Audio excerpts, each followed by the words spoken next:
Break down ہی break down ہے، معاشی break down ہے، سیاسی بریک ڈاؤن ہے، انصاف کا بریک ڈاؤن ہے، اور آج ہم اس کے اوپر ضرور بات کریں گے، کیونکہ ایک طرف جو ہے وہ آپ کا جو ملک ہے وہ اس وقت جس طرح کے کرائسس میں ہے، اس میں صورتحال جو ہے وہ اس کرائسس سے نکلنے کے لیے کوئی آپ کو نظر نہیں آ رہی۔ اور بریک ڈاؤن یوں بھی ہے کہ بجلی کا بریک ڈاؤن تو تھا ہی تھا جو آپ نے دیکھا، اور صبح سے بجلی نہیں ہے، کب آئے گی یہ بھی نہیں پتہ، اور اس معاملے پہ انکوائری بیٹھ گئی ہے۔ وہ انکوائری کب تک بیٹھی رہے گی، اس کی رپورٹ کب آئے گی، لوگوں کو حقائق کیسے پتہ چلیں گے، ذمہ دار کون ہوگا، اس کا بھی کوئی پتہ نہیں چلے گا، جو کہ ماضی کی روایات کو سامنے رکھا جائے دیکھا جائے تو۔ دوسری طرف آپ دیکھیے کہ اس وقت آج ایک بہت ہی اہم معاملہ جس نے کہ ایک سیاسی جماعت کو جنم دے دیا، جس کا نام پی ٹی ایم ہے، پشتون تحفظ موومنٹ، اور نقیب اللہ محسود جس کو کہ انصاف ملنا تھا۔ 5 سال یہ مقدمہ عدالت میں چلا ہے، 51 گواہ پیش کیے گئے ہیں، اور آخر میں عدالت کو کچھ نہیں ملا، تمام ملزمان جو ہیں راو انوار سمیت ان کو بری کر دیا گیا ہے۔ یہ ہے انصاف کا بریک ڈاؤن جو کہ آج پاکستان میں دیکھنے کو ملا ہے۔ تیسرا بریک ڈاؤن سیاسی بریک ڈاؤن ہے جو کہ اس وقت چل رہا ہے۔ اب سے تھوڑی دیر پہلے عمران خان صاحب نے ایک خطاب کیا ہے، اور چونکہ خطاب ان کے ہوتے رہتے، لہٰذا یہ خطاب جو تھا اس میں البتہ انہوں نے اب جو ذمہ داری ہے نگران وزیر اعلیٰ محسن نقوی صاحب کو لگانے کی، وہ ان پہ ذمہ داری یہاں تک لگا دی ہے کہ ان کی حکومت کو گرانے میں اہم کردار محسن نقوی صاحب کا تھا۔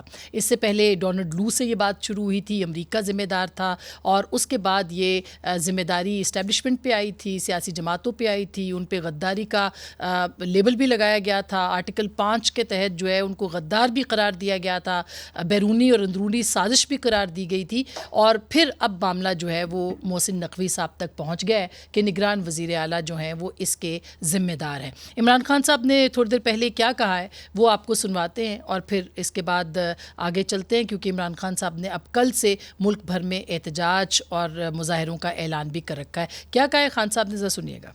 اتنی بددیانت دار الیکشن کمیشن اپنی زندگی میں نہیں دیکھی۔ یہ آئی بی کی باقاعدہ رپورٹس آتی تھی۔ ایک آدمی نے سب سے زیادہ کوشش کی ہماری حکومت گرانے کی، اس کا نام محسن نقوی تھا۔ اس کے پیچھے وہ لوگ ہیں جنہوں نے کانٹا ڈالا ہوا ہے عمران خان کے اوپر، مجیب الرحمان کے اوپر کانٹا ڈالا گیا تھا، ملک ٹوٹ گیا۔ میں کل مظاہرہ شروع کر رہا ہوں، ہم بالکل اس آدمی کو تسلیم نہیں کرتے۔ ابھی تک نہ گورنر پنجاب نے ڈیٹ دی ہے، نہ گورنر پختونخوا نے ڈیٹ دی ہے الیکشن کی۔ الیکشن ہونا چاہیے رمضان سے پہلے، اور ہم اب عدالت میں جائیں گے اس چیز کے اوپر بھی، اور ہم یہ محسن نقوی کی اپوائنٹمنٹ کے اوپر۔ اب کل سے مظاہروں کا اعلان ہوگا۔ پاکستان کی معاشی صورتحال سنگین تر ہو چکی ہے، پاکستان کے پاس کم ترین زر مبادلہ کے ذخائر ہیں، حکومت نے IMF کے پاس جانے میں دیر کر دی ہے، بلکہ تاخیر اتنی اس حد تک کی گئی ہے کہ اب ارینجمنٹس کے لیے بھی وقت جو ہے وہ پاکستان کے پاس نہیں بچا۔ ہم کس طرف جا رہے ہیں، یہ ایک بہت ہی اہم سوال ہے۔ اسی دوران اگر آپ دیکھیں تو نون لیگ جو کہ حکمران جماعت ہے، اس کے اندر ایک تقسیم نظر آتی ہے۔ مریم نواز صاحبہ کو سینئر نائب صدر بنا دیا گیا بغیر پارٹی کی مشاورت کے۔ پارٹی کے اندر کہا جاتا ہے کہ اس کے اوپر بھی اضطراب ہے، لیکن وہ وطن واپس آ رہی ہیں، وہ کس ایجنڈے پہ آئیں گی، کس بیانیے کے ساتھ آئیں گی، اور وہ کیا کر پائیں گی، یہ ایک اہم سوال ہوگا۔ کیا انتخابات بحران کو حل کر پائیں گے یا بحران کو جنم دیں گے؟ ایک بہت ہی اہم سوال ہے جس کے اوپر آج کے اس پروگرام میں ہم نے بات کرنی ہے۔